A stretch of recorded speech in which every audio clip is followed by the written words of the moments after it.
Assalamualaikum warahmatullahi wabarakatuh, dan selamat pagi para siswa sekalian. Kembali kita ketemu di pembelajaran pada pagi ini, dan kita masuk kepada bab 1 dengan tema menelusuri peradaban awal di Kepulauan Indonesia. Dan materi yang akan kita bahas pada pagi ini adalah sebelum mengenal tulisan. Ya, sebelum kita masuk ke materi, ada baiknya kita membahas sedikit tentang sejarah. Sejarah berasal dari bahasa Arab sajarotun, yang artinya adalah pohon. Pohon itu, yang kita tahu, pohon itu selalu berkembang. Daunnya semakin banyak, ranting dan dahannya juga semakin banyak. Dan bila pohon itu semakin membesar, maka akarnya juga semakin dalam menghujam ke tanah. Artinya pohon itu semakin membaik. Begitulah dengan sejarah yang juga semakin lama semakin berkembang dan terus berkembang. Kemudian ada juga pendapat lain yang berasal dari Yunani yang mengatakan bahwa sejarah itu adalah historia, yang berarti ilmu pengetahuan yang bersumber dari penelitian yang mendalam. Maksudnya di sini apa? Maksudnya di sini adalah sejarah itu bukanlah sebuah dongeng. Sejarah itu bukanlah kata orang turi-turian atau hanya berdasarkan cerita turun-menurun. Tapi cerita ataupun sejarah merupakan hasil penelitian. Di sini juga ada Ibu bacakan beberapa pendapat dari para ahli tentang sejarah.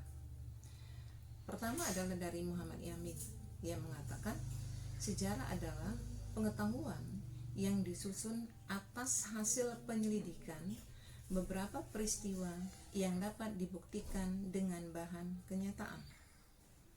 Berikutnya pendapat dari Nugroho Noto Susanto, yang mengartikan sejarah adalah kisah mengenai segala peristiwa yang disusun berdasarkan peninggalan-peninggalan dari berbagai peristiwa tersebut. Dan yang ketiga, pendapat dari Ruslan Abdul Ghani, yang menyatakan sejarah merupakan disiplin ilmu yang meneliti dan menyelidiki secara sistematis keseluruhan perkembangan masyarakat serta kemanusiaan di masa lalu beserta kejadian-kejadiannya. Jadi dari definisi yang Ibu bacakan sudah semakin jelas bahwa ilmu sejarah merupakan ilmu pengetahuan yang didapat berdasarkan penelitian dan pengamatan. Proklamator kita, yaitu Bung Karno, juga menyatakan sejarah itu sangat penting dan jangan pernah melupakan sejarah. Ini akan membuat dan mengubah siapa kita. Suatu bangsa terbentuk karena sekelompok orang yang memiliki sejarah yang sama. Jadi itulah sekilas tentang sejarah. Berikutnya kita akan lanjut ke materi kita, yaitu sebelum mengenal tulisan. Pada materi ini kita mengenal dua istilah, yaitu praaksara dan juga prasejarah, atau dibalik juga boleh, prasejarah dan praaksara. Prasejarah artinya pra itu sebelum, dan sejarah sejarah artinya prasejarah sebelum ada sejarah. Sementara praaksara, pra artinya sebelum, aksara adalah tulisan, jadi sebelum ada tulisan.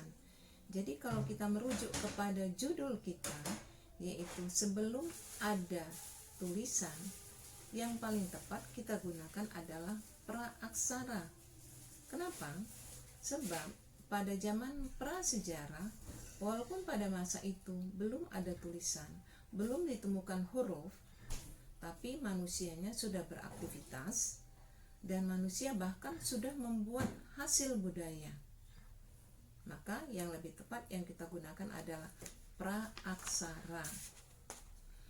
Kemudian kita tahu sekarang ini sudah zaman modernisasi, teknologi sudah semakin canggih. Apakah kita masih perlu mempelajari praaksara pada masyarakat modern ini? Hal ini tentu saja masih sangat perlu. Kenapa?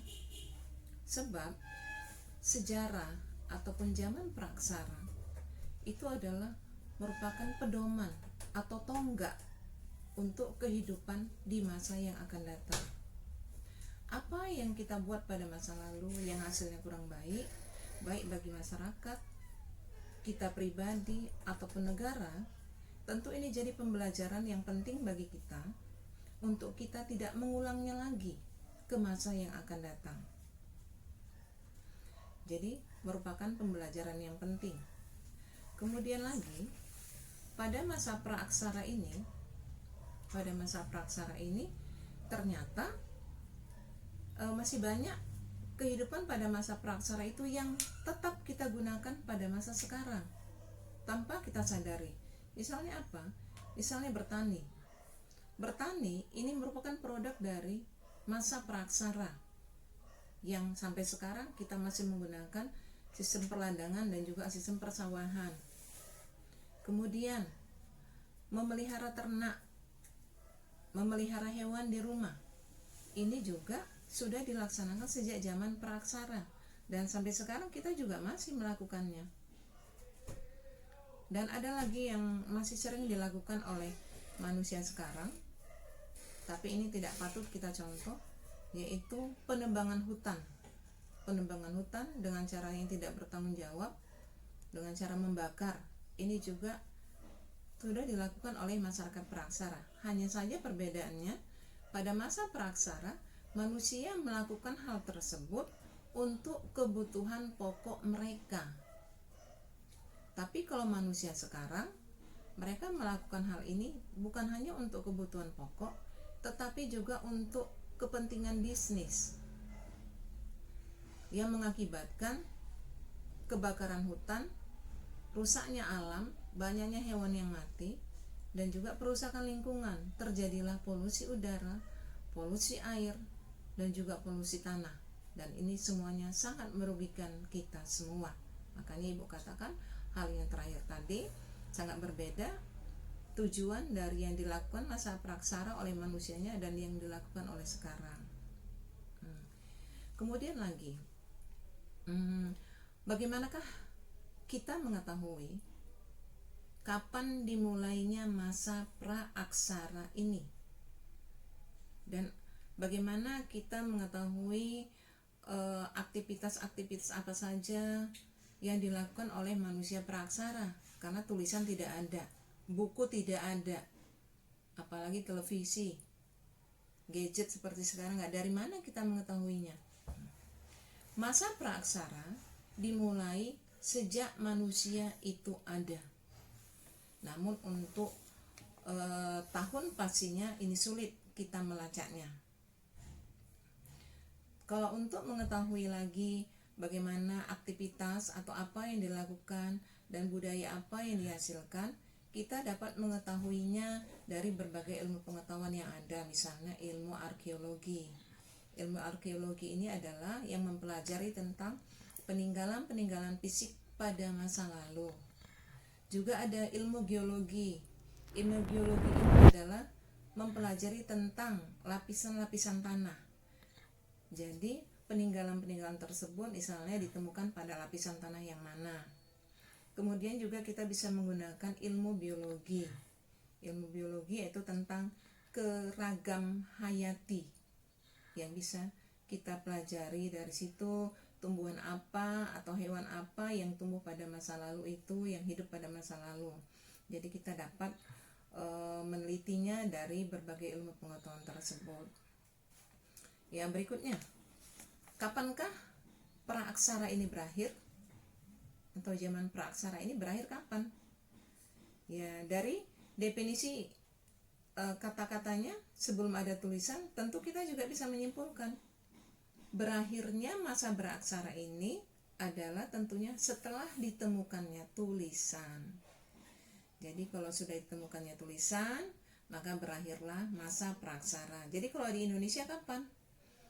Masa praaksara di Indonesia berakhir semenjak ditemukannya tulisan, yaitu adanya ditemukannya yupa pada kerajaan Kutai lebih kurang pada abad ke-4 sampai ke-5 Masehi untuk Indonesia. Itulah berakhirnya masa praksara di Indonesia. Ya, jadi materi kita tentang sebelum mengenal tulisan pada pagi ini cukup sampai di sini. Mudah-mudahan bermanfaat bagi kita semua. Ibu akhiri dengan billahi taufiq wal hidayah. Assalamualaikum warahmatullahi wabarakatuh dan selamat pagi. Terima kasih.